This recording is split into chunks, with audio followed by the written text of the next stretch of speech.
Hello, students. Today I am making a screencast of review for the Unit 1 test, which is on Wednesday during your class period. A couple of things to take note of on the test: that it is open note and open book. So if you would find it useful to have your learning targets available and your notes and any handouts I've given you in class, I would suggest doing that. And having those ready. You will have 50 minutes for the test. It is short answer. You will get the test off of Schoology, and then you will submit it to turn it in. If you have any questions, my Google Chat or Google Meets will be open during the class period, but I do not expect you to be on Google Meets while you're taking the test if you are at home. If you're in class, I expect that you'll be in class. So the first question: in a world of scarcity, to achieve any goal would require trade-offs. Well, as you know, scarcity is the fundamental problem of economics. We cannot get everything that we want, period. And this is different from a shortage. A shortage means that for a period of time, we can't get something because we don't have the resources available. But scarcity is just the fundamental problem of economics. So the answer to this is true. Okay, one of the things that we talked about early on in the semester was the paced decision-making model. This is a way to identify your choices and to rank them and to make a decision. So PACE stands for problem, alternatives, criteria, evaluate, and decision. So ultimately what you want to do is make the most efficient and the best decision based on these criteria. So if you're looking for what to do with your afternoon, now, of course, you can rank this however you want, but let's say you like fishing, basketball, sleep, or swimming. You look at the four criteria: fun, active, restful, and social, and you come up with a total score. So in this case, fishing appears to be the best choice according to the chart. Um, so there we go, fishing. But what is the next best alternative that is given up when a choice is made? So again, we go back to the paced decision-making model, and this is our opportunity cost. So in this case, the opportunity cost would be basketball. That's the next best decision that you are giving up when you decide to go fishing. So they were very, very close. Now, describe the four factors of production in this example. Sweet Martha's cookies at the state fair. We have land, labor, capital, and entrepreneur. Land, of course, includes the natural resources that you need. Labor are the human resources that you need. Capital, I'm sorry, capital is the equipment that you need. And entrepreneur, well, that's the person that makes Sweet Martha, presumably Martha herself. So the labor, like I said, are the workers to serve the cookies. The land, that includes cows for getting milk that they use for the dairy that might go into the cookies, like the butter. Chickens, you have eggs in the cookies, and wheat, of course, makes the flour. You need ovens, spatulas, mixers, and the booths, of course, to sell the cookies. And the entrepreneur would be Martha. So let's hope that we will have another state fair again soon so we can enjoy Sweet Martha's cookies. All right, the next concept is the production possibilities curve. Now, I suggest that you actually pause at this point and draw a production possibilities curve based on bikes and computers. And just as a reminder, the production possibilities curve shows you how you can maximize the resources that you have to build two products. In this case, we're uh, talking about bikes and computers.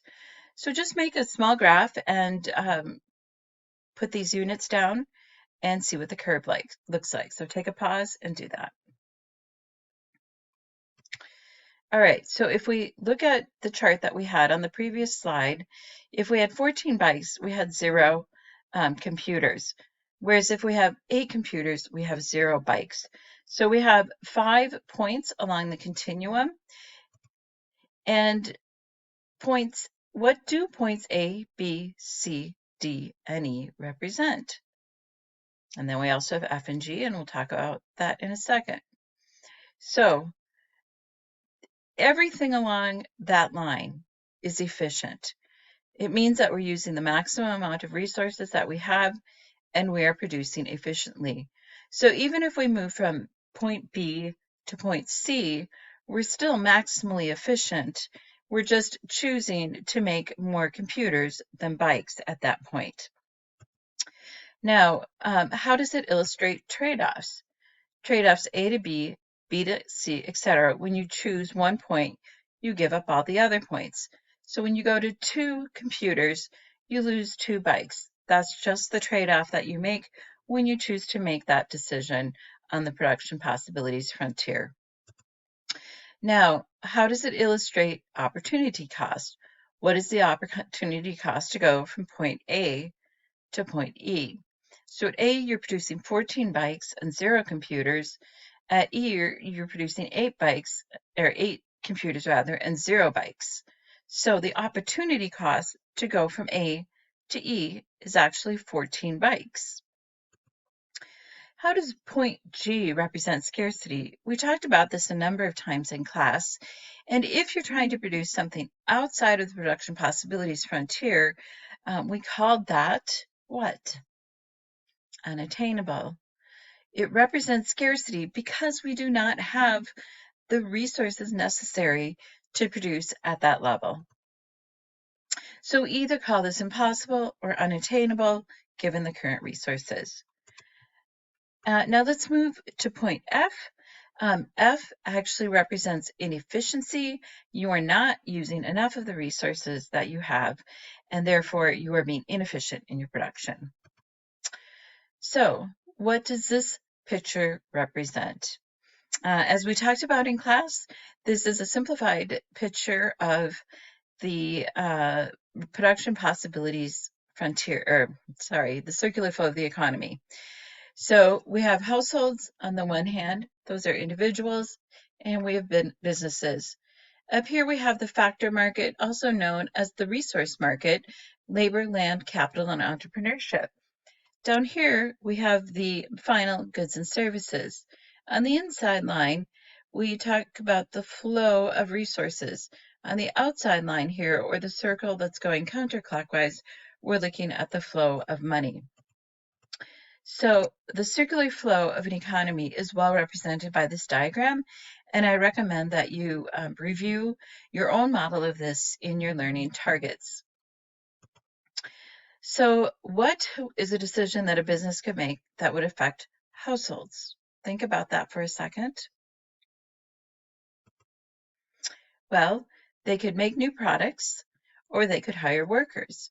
So if a business decides that they are going to make more masks, for example, during our pandemic, and they hire workers, this could give workers a job that they had potentially lost working in another industry, and it would help out the individuals in the households, and it would help out the businesses because people would be spending money in the product market because they would now have an income from the business that decides to make masks. What is the decision that a household could make that would affect business? Well, they could either buy their products or work for the business. So both of these things are going to help businesses. What are 3 questions must all economic systems answer? This should be in your notes, and this is an important point here. First of all, what will be produced? How will the goods and services be produced? And who will get the goods and services? These are 3 fundamental questions that are just at the heart of an economy, and there are different economies and different types of economies that will answer these questions differently. So that's why we then look at the 3 types of economic systems. We have the market, the command, and I said 3 types, but traditional is very rare. You're rarely going to see traditional economies in the modern world. And then what most economies are mixed. You can look over this graph on your own. You can pause it and look over it or take notes on it. And I think you might have some notes on this already. But the main thing about the market economy is that the economic decisions are left up to the producers and the consumers. And next unit, when we talk about supply and demand, we'll see how the market does seem to correct itself and supply what people want for the most part. What's really, really valued in a market economy is economic freedom and economic efficiency. In the command economy, they're made by those three decisions, or those questions rather, are made by a ruler or central planner. And the social goals emphasized are economic security and equity.